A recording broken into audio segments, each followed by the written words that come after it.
Greetings world, we are anonymous. Most of the world, the political left in particular, was blindsided by the results of the 2016 election. To say that some are having a hard time coming to terms with the words President Trump, and what the next 4 to 8 years will bring, would be an understatement. Those who told you that a Trump presidency was impossible were quick to remix their pre-election narratives, framing the Donald as something of a Hitler 2.0 and attempting to position themselves as leaders of a new resistance. Self-reflection is still off the table. On the other end of the spectrum you have those who took Trump's promises at face value, and who actually believe he will make America great again, proclaiming the dawn of a new age of conservatism, as the stock market rose to record highs, before he actually took office. Both sides are utterly unprepared for what's coming. Let's just cut to the chase. Is Trump going to usher in a new era of prosperity and innovation, or is he going to be the one standing in the center ring when the circus tent comes down? Remember, some voted for Trump as a political Molotov cocktail. Trump is a businessman. You say, he's going to make things happen. Cut taxes, cut regulation, invest $1 trillion in infrastructure including a ginormous wall, punish companies that move factories overseas, rebuild the military, restore relations with Russia, start a trade war with China, and a new arms race would create jobs. There's a lot to unpack there, and those are debates worth having. However, much of this hinges on a variable that Trump doesn't control: the Federal Reserve. The Federal Reserve has held interest rates near zero for close to a decade. They also engaged in quantitative easing from 2009 to 2014. Accumulating $4.5 trillion worth of mortgage-backed securities and treasury notes. They are still holding those assets, by the way.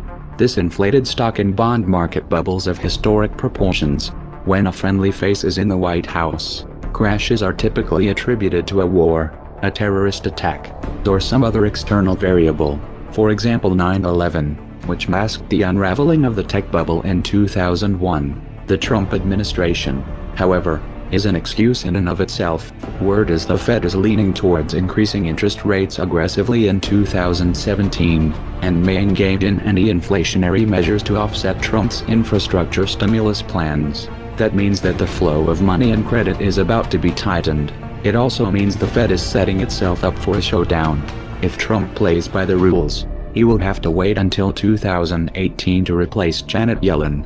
A lot can happen within that time frame. Trump's personality is a wild card. He's impulsive, he fights dirty, and he fights to win. He also happens to have a history with organized crime. If Trump goes to war with the Federal Reserve, this could get out of hand in ways that most can't even imagine, especially when geopolitics are factored in. As a result, the US dollar's position as the world reserve currency is going to be in play. Add to that backdrop a little social unrest on the domestic front.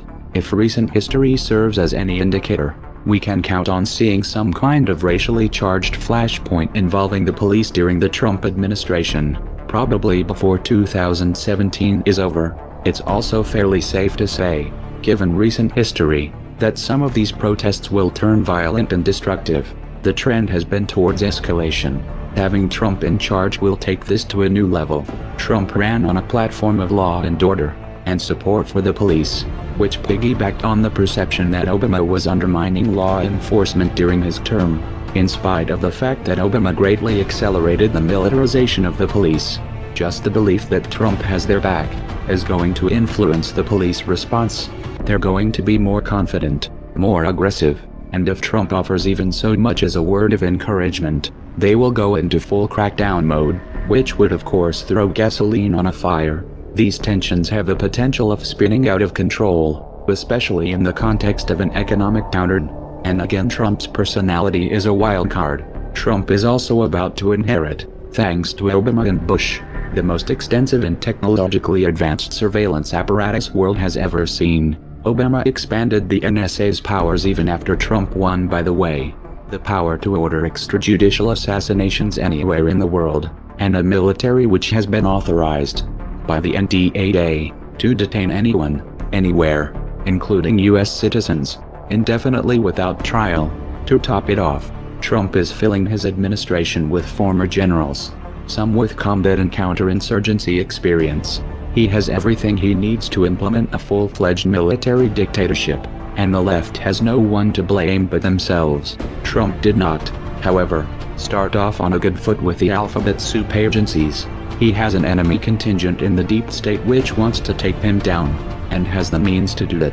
Replacing upper management won't be enough to neutralize this threat. These agencies have black budgets, and off-the-books programs that defy accountability, and lots of experience toppling upstart regimes. Failure to rein them in could be fatal.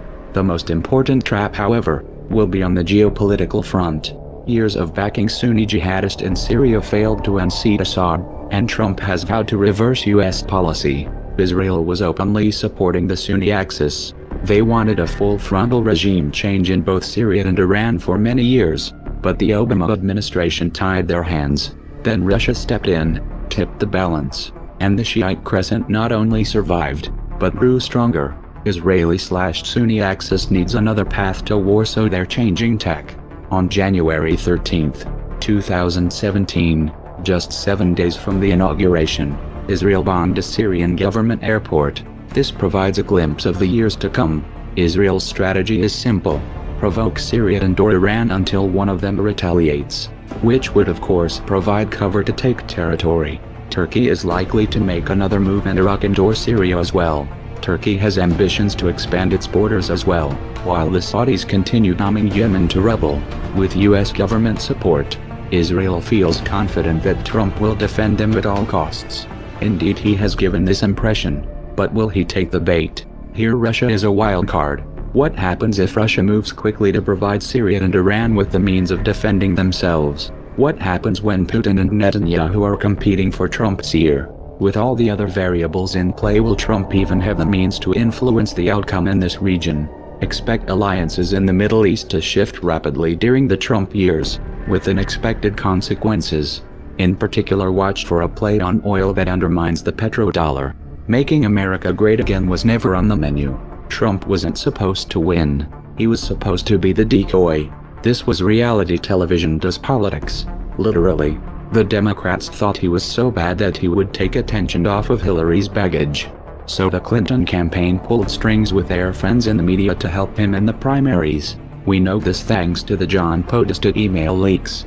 We need to be elevating the Pied Piper candidates Trump, Cruz, Carson, so that they are leaders of the pack and tell the press to take them seriously.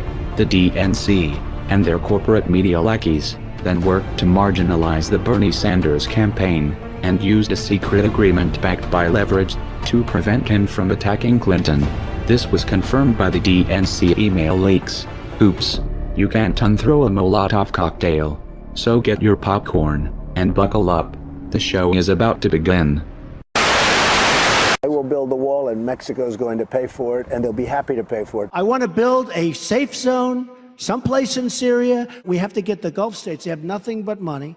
We got to get them to fund it. We got to get them to put up the money. I will take care of women. I promise I will never be in a bicycle race. If I'm president, you're going to see Merry Christmas in department stores, believe me. I would knock the hell out of the oil areas. Would I approve waterboarding? You bet your ass I would. I will find the General Patton, or I will find General MacArthur. I will find the right guy. My generals, by the way, they're not going on television, okay? Renegotiate our foreign trade deals. I want surveillance of certain mosques, okay? I will absolutely take database on the people coming in from Syria. And if I win, I've made it known, if I win, they're going back. We have to rebuild our infrastructure, our bridges, our roadways, our airports. Reduce our $18 trillion in debt. We are going to save Social Security, repeal Obamacare, and replace it with something really, really great that works. End Common Core. I will take jobs back from China. I'll take jobs back from Japan. I'll take jobs back from Mexico. Sadly, the American dream is dead. But if I get elected president, I will bring it back bigger and better and stronger than ever before and we will make America great again. Thank you. Thank you very much.